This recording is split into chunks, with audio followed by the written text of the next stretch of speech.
একবার তাল সংরক্ষণ করে রেখে কিভাবে সারা বছর পিঠা তৈরি করে খাওয়া যায় আর তালের পিঠাকে কিভাবে নরম এবং তুলতুলে করা যায় তার টিপস সহ আমি একটি রেসিপি নিয়ে আসলাম। আসসালামু আলাইকুম দর্শক বন্ধুরা, আশা করি সবাই ভালো আছেন। Welcome to Fayaz moms kitchen. যারা আমার চ্যানেলটিকে এখনও সাবস্ক্রাইব করেন নাই তারা অবশ্যই আমার চ্যানেলটিকে সাবস্ক্রাইব করে রাখবেন। এই যে তাল, এটা বছরের প্রথমে সংরক্ষণ করা হয় আর এটাকে একটু জাল দিয়ে ডিপে রেখে দেওয়া হয়। যখন ডিপ থেকে নামানো হয় তখন এক্সট্রা কোনো পানি না দিয়ে এরকম গলানো তাল 1 কাপ পরিমাণ তাল নিয়ে নেবেন। এবার এই তালটাকে একটি প্যানে নিয়ে নিব। যেহেতু এটা ফ্রিজে ছিল তাই এটাকে একটু গরম করা প্রয়োজন।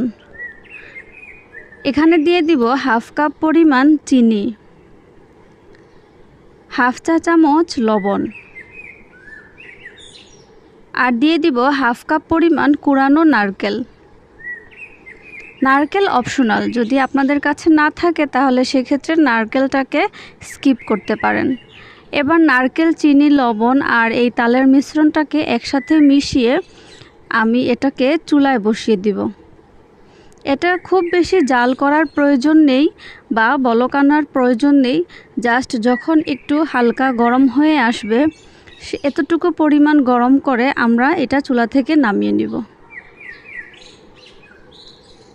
এবার এই গরম তালটাকে আলাদা একটি বাটিতে নিয়ে নিলাম, যেখানে আমি পিঠার ডোটা তৈরি করব।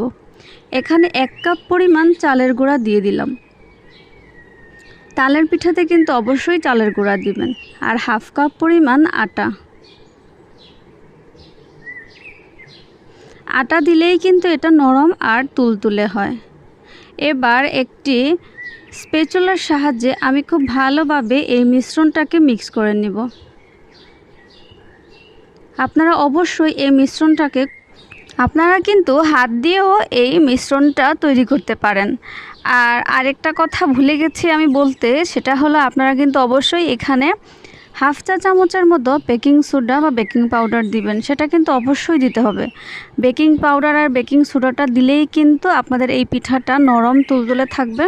যদি বেকিং সোডাটা না দেন তাহলে কিন্তু পিঠাটা শক্ত হয়ে যাবে। আর যদি আটা দিয়ে তৈরি করেন তাহলে পিঠাটা একটু নরম হবে, কিন্তু চালের গুঁড়া দিলে পিঠাটার যে পারফেক্ট একটি স্বাদ সেটা আসে। এভাবে আমি দেখাচ্ছি, মিশ্রণটা এই পরিমাণ হবে।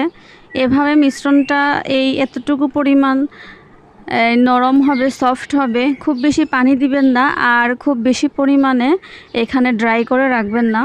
আমি আপনার দেখানোর সুবিধার্থে আর এরকম একটি চামচের মধ্যে তেল নিয়ে আপনারা 1 চামচ করে কিন্তু এই ডোটা ফুটন্ত তেলের মধ্যে দিয়ে দিবেন। তেলটা খুব ভালোভাবে গরম করে তারপরে তেলের মধ্যে এই পিঠাটা দিয়ে দিবেন। আর যদি এভাবে চামচ দিয়ে না দিতে চান তাহলে কিন্তু আপনারা হাতেই দিতে পারেন। হাত দিয়েও কিন্তু এই পিঠাটা তৈরি করা যায়। আর অনবরত নাড়তে হবে যেন সব দিক দিয়ে খুব সুন্দরভাবে ভালো একটি কালার আসে। আর একসাথে যদি আপনারা নাড়াচাড়া না দেন তাহলে কিন্তু এক পাশ একটু লাল হয়ে যাবে আর এক পাশ একটু হলুদ থাকবে। তাই একটু কষ্ট করে হলেও আপনারা চতুর্দিকে যেন ভালোভাবে নাড়াচাড়া দেওয়া হয় সেক্ষেত্রে খেয়াল রাখবেন। পিঠাটাকে বারবার উল্টে দিবেন, তাহলে পিঠাটার যে একটা কালার আসে সেটা চলে আসবে।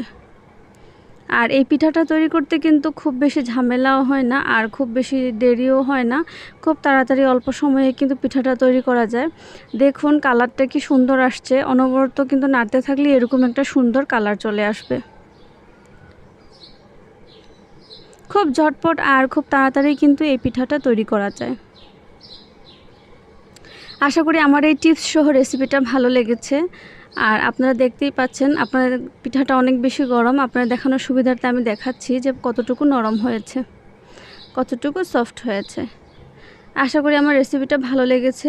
ভালো লাগলে অবশ্যই সাবস্ক্রাইব করে লাইক দিবেন।